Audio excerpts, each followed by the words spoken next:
और योगेंद्र यादव क्या कुछ कह रहे हैं जरा सुन लेते हैं। आप सबको पता है, प्रधानमंत्री की घोषणा के बाद हमने प्रधानमंत्री को एक चिट्ठी लिखी थी जिसमें 6 बकाया मुद्दों का जिक्र किया था। उन बकाया मुद्दों पे क्या प्रोग्रेस हुई है और उसकी रोशनी में अब हमें क्या करना चाहिए, उस पे आज फैसला होगा। सर, घर वापसी होगी या नहीं होगी, ये सवाल महत्वपूर्ण है। ये बात कोई एक व्यक्ति तय नहीं कर सकता। यही फैसला करने के लिए आज मीटिंग हुई है। 6 मुद्दों पर कितनी प्रोग्रेस हुई है, किस पे कितनी बातचीत हुई है, सबका ब्यौरा रखा जाएगा और उसके बाद सब लोग मिल के एक यूनाइटेड फैसला लेंगे। मैं एक बात आपको कह सकता हूं, जो आपने पूछा उस पे, हम सब एक साथ आए थे और एक साथ ही जाएंगे। हमारे दो संवाददाता हमारे साथ जुड़ रहे हैं सिंगू बॉर्डर से, अमित भारद्वाज और सुशांत मेहरा हमारे साथ जुड़े हैं। सबसे पहले आपसे अमित जानना चाहेंगे कि क्या मीटिंग वहां पर शुरू हो चुकी है और मीटिंग में क्या कौन कौन से नेता वहां शामिल हुए हैं?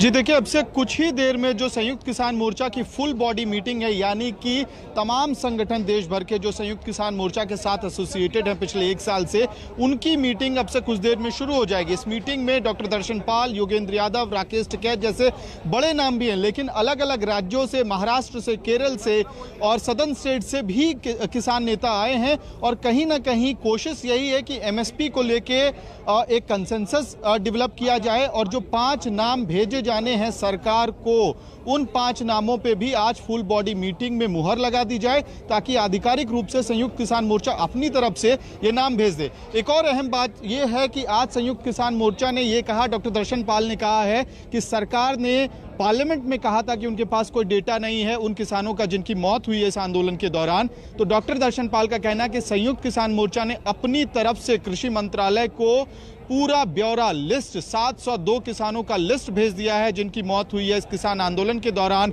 और कहीं ना कहीं वो अपना पक्ष मजबूत करना चाह रहे हैं कंपनसेशन वाला। एक और अहम बात जो आज की मीटिंग में संभवतः डिस्कस होगी, आपको ध्यान हो कल हरियाणा के मुख्यमंत्री एमएल खट्टर के साथ हरियाणा के किसान नेताओं की मीटिंग हुई थी। 8 लोगों का डेलीगेशन गया था वहां पे एमएल खट्टर से मिलने के लिए।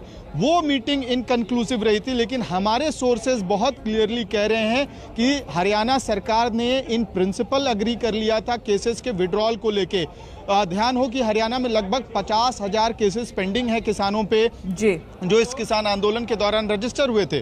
तो उन केसेस को वापसी को लेके इन प्रिंसिपल अग्रीमेंट हो गया है, लेकिन कुछ स्पेसिफिक केसेस को लेके अभी मामला फंसा हुआ है। कल मीटिंग जो इनकंक्लूसिव हुई उसकी सबसे बड़ी वजह ये रही कि शहीदों का दर्जा किसान मांग रहे हैं, उन लोगों की जिनकी मौत हुई है इस आंदोलन के दौरान। गुरनाम सिंह चडूनी जैसे नेता कह रहे हैं कि उनको शहीद का दर्जा मिले और कंपनसेशन मिले, तो उस वजह से भी मीटिंग इनकंक्लूसिव रही कल।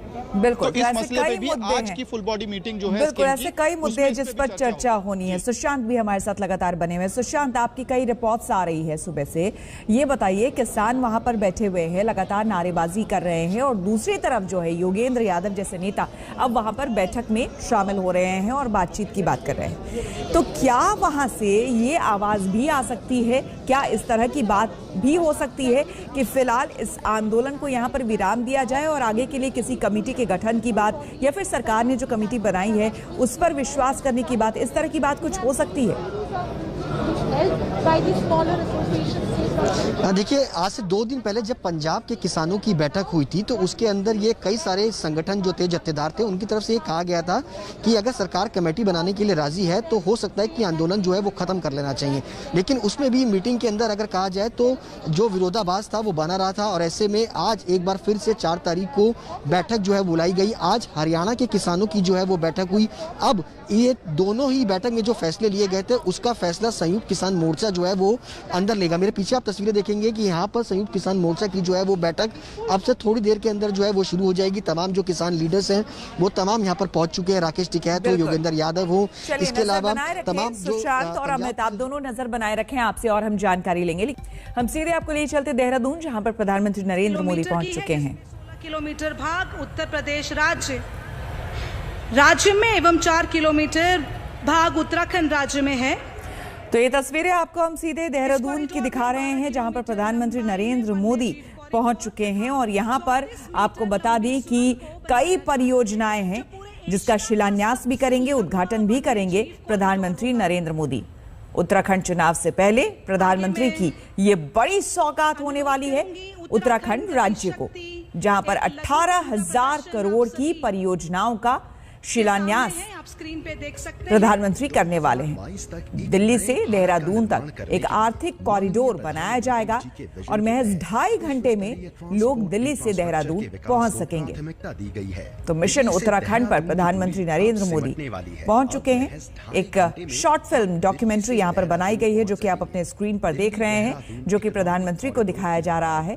और देखिए किस तरह से ये इकोनॉमिक कॉरिडोर जो है दिल्ली से देहरादून को जोड़ेगा और महज 2.5 घंटे में दिल्ली से देहरादून का सफर पूरा हो जाएगा, जो कि इस वक्त अगर देखा जाए तो 5.5 से 5.5 घंटे लगभग लग जाते हैं देहरादून पहुंचने में। हरिद्वार को भी जोड़ेगा, जो कि और ऐसे में ये काफी अहम साबित होने वाला है आर्थिक कॉरिडोर। आपको बता दें कि अगले साल विधानसभा चुनाव होने वाले हैं उत्तराखंड में और इसके मद्देनजर इसे एक बहुत बड़ा दौरा माना जा रहा है प्रधानमंत्री का। शंखनाद है, चुनावी शंखनाद है प्रधानमंत्री का, और इसी के मद्देनजर ये कई बड़ी परियोजनाओं का शिलान्यास प्रधानमंत्री यहां पर करने वाले हैं। कई सौगात देंगे उत्तराखंड की जनता को, उत्तराखंड राज्य को। लगभग 18,000 करोड़ की ये पूरी परियोजना है और ये देखिए मॉडल्स तैयार किए गए हैं, जो कि प्रधानमंत्री को गति शक्ति योजना के तहत यहां पर दिखाई जा रही है कि किस तरह से ये जो मॉडल्स हैं उसमें आगे किस तरह से विकास कार्य होंगे, क्या क्या परियोजनाएं होंगी। दिलीप सिंह राठौर हमारे संवाददाता सीधे देहरादून से हमारे साथ जुड़ रहे हैं। दिलीप, एक तरह से चुनावी शंखनाद अब उत्तराखंड के लिए माना जाए प्रधानमंत्री का ये दौरा, इस वक्त वहां पर जो कार्यक्रम चल रहा है जरा उसके बारे में भी बताएं, और साथ ही साथ वो कौन कौन सी बड़ी और मुख्य परियोजना होने वाली है जिसका प्रधानमंत्री आज शिलान्यास करेंगे। देखिए, अवलोकन तकरीबन 18,000 करोड़ की योजना है जिनका अवलोकन प्रधानमंत्री प्रदर्शनी के द्वारा कर रहे हैं और काफी देर से इस बारे में चर्चा चल रही है कि जो परियोजनाएं हैं उनको बढ़ाया जा सकता है।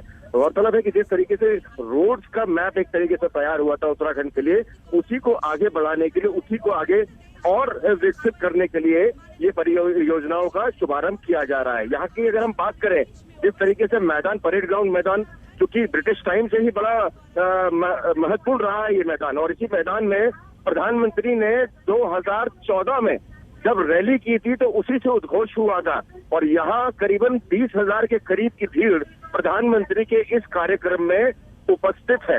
अभी थोड़ी ही देर में जैसे ही अवलोकन की प्रक्रिया समाप्त होती, अभी जी दिलीप, अभी जैसे ही अवलोकन की प्रक्रिया समाप्त होती है उसके बाद प्रधानमंत्री मंच पर आएंगे और यहाँ के बारे में कि किन किन योजनाओं को आगे बढ़ाया जाना उसके बारे में बात करेंगे। देखिए, चुनावी उद्घोष है और इसको समझने की जरूरत है। और दूसरी बात यह कि प्रधानमंत्री का जिस तरीके से उत्तराखंड के प्रति रुझान है और लगाव है, उसे देखते हुए ये बिल्कुल क्लियर है कि यहाँ पर काफी मात्रा में, काफी तादाद में योजनाओं को शुरू करने की संभावना नजर आ रही है। और ये साफ तौर पर देखा जा रहा है कि हजारों करोड़ की योजनाएं जिस तरीके से उत्तराखंड के लिए दी जा रही हैं, उससे ये तो साफ है कि आने वाले वक्त में, भविष्य में उत्तराखंड का विकास होना तो तय माना जा रहा है। जिस तरीके से भीड़ यहाँ पर देखने को मिल रही है, उससे ये साफ अंदाजा हो गया है कि कहीं ना कहीं प्रधानमंत्री नरेंद्र मोदी का जादू बरकरार है। उत्तराखंड में देवभूमि के नाम से उत्तराखंड भूमि को जाना जाता है और जिस तरीके से लोग यहाँ पर कड़ी धूप में प्रधानमंत्री के मंच पर आने का इंतजार कर रहे हैं, उसको देखते हुए साफ संकेत है कि आने वाला वक्त कहीं ना कहीं भाजपा के लिए एक अच्छा संकेत लेकर आया है। श्वेता, बिल्कुल, और ये तो देखना होगा क्योंकि चुनाव के बाद ही नतीजे ये बताएंगे कि वाकई ये अच्छा संकेत है या नहीं।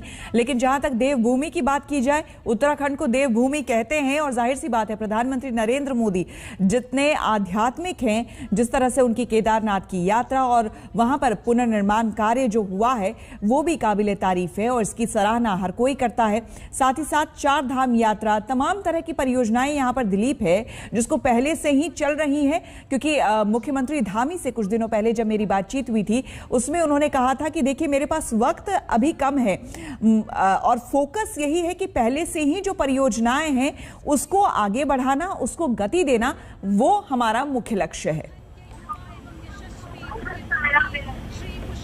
दिलीप,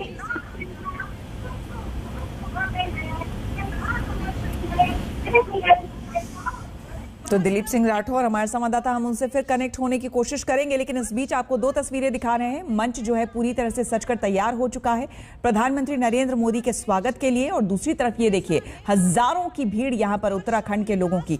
उत्तराखंड की सबसे बड़ी परेशानी यह है कि देखिए यहाँ पर दो तरह के भौगोलिक दृष्टिकोण से अगर इसे देखा जाए तो यहाँ पर दो तरह की परिस्थितियां हैं। एक वो लोग हैं जो कि वैली में रहते हैं और एक वो लोग हैं जो कि पहाड़ में रहते हैं। जो पहाड़ में रहने वाले लोग हैं उनकी अलग परेशानियां हैं, और यही बहुत बड़ी वजह है कि कोविड के दौरान खास करके यहां पर उत्तराखंड के लोगों को काफी परेशानियां हुई। पलायन एक बहुत बड़ी समस्या है, रोजगार भी बहुत बड़ी समस्या के रूप में इस बीच सामने आई है। अब ऐसे में प्रधानमंत्री का यह दौरा, 18,000 करोड़ की परियोजना का शिलान्यास, प्रधानमंत्री मंच पर पहुंच चुके हैं।